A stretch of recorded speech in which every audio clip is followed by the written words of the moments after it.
Soldier of Fortune is one of the most violent video games ever made. I can only speculate, but perhaps that contributes as to why it isn't widely available for purchase anymore.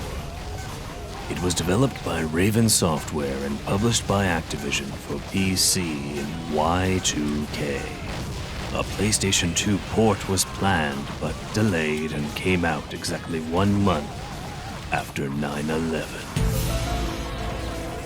I don't feel there is any actual conspiracy about it, but the game provided an outlet for the rage of those who were affected by terrorism, and certainly acted as fuel to the fire burning in the hearts of young men and women who felt ready for war.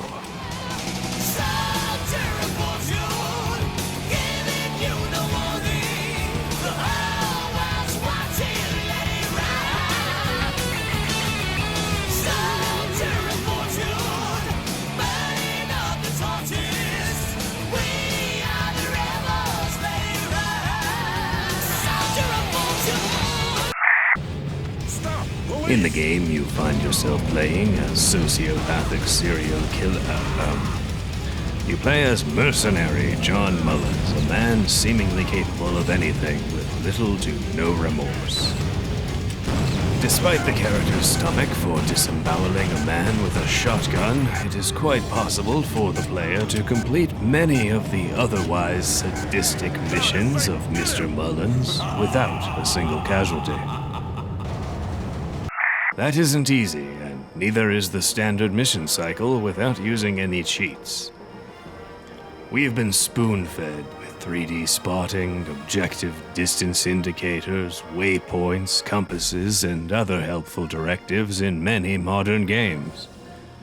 Stepping back into an older game without all those bells and whistles was a challenge on its own.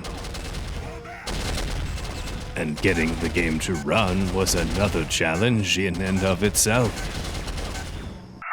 After I found myself unable to locate a digital copy of this game, I was forced to go to rather extreme means to procure myself a hard copy. I boarded a midnight flight to Tashkent, where I rode by donkey to Karatu to meet a man under a bridge. Even after obtaining the disc, it was still difficult to run the game on Windows 8. The multiplayer protocol is rather open, and the game was blocked by Windows Defender.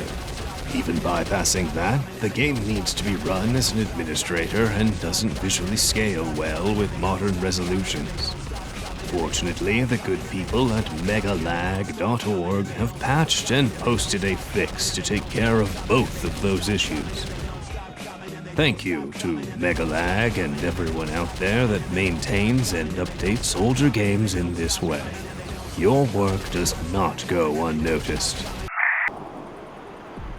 But gameplay, graphics, and glitches aren't what this video is about. No, it isn't even really about the other G word, gore. Anyone know the passcode to the mainframe computer area? What separates Soldier of Fortune from other games is its realistic depiction of human suffering. This human suffering is a direct cause of your actions. While some can argue in other games like the Postal series or last year's Hatred, the wanton and gratuitous violence seen there is far more over the top.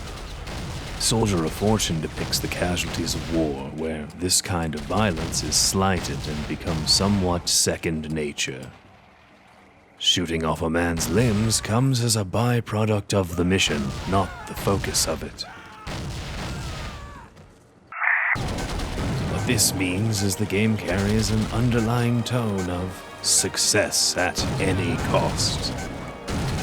Blood, gore, and visceral violence have come a long way, but rarely do we see it with humans in today's games.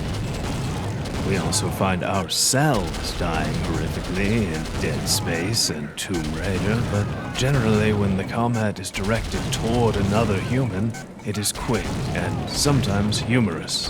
But Raven Software decided to go in a different direction, making the blood-curdling screams and horrific last moments of your enemies as realistic as possible. This begs the question, have video games desensitized us to violence? I think not. Depicting these things and even playing them out doesn't drive people to go on a murderous rampage.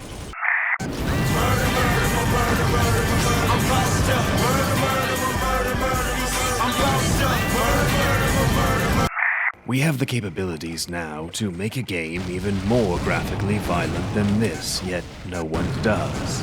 Only 26 hit zones? Today we can probably pull off 2,600. Are we afraid that accurate depictions will trigger violence in some? Probably. Should we be? No. Put me on record for encouraging developers to strive for more. The same support goes toward re-releasing this game. Activision, you almost certainly have the means to do so. Get with those folks at Megalag and let the world see what they've been missing by releasing this game digitally.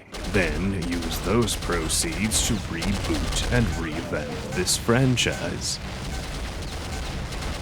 Whenever you're ready to release, I'll be ready to re-enlist with a large number of troops behind me.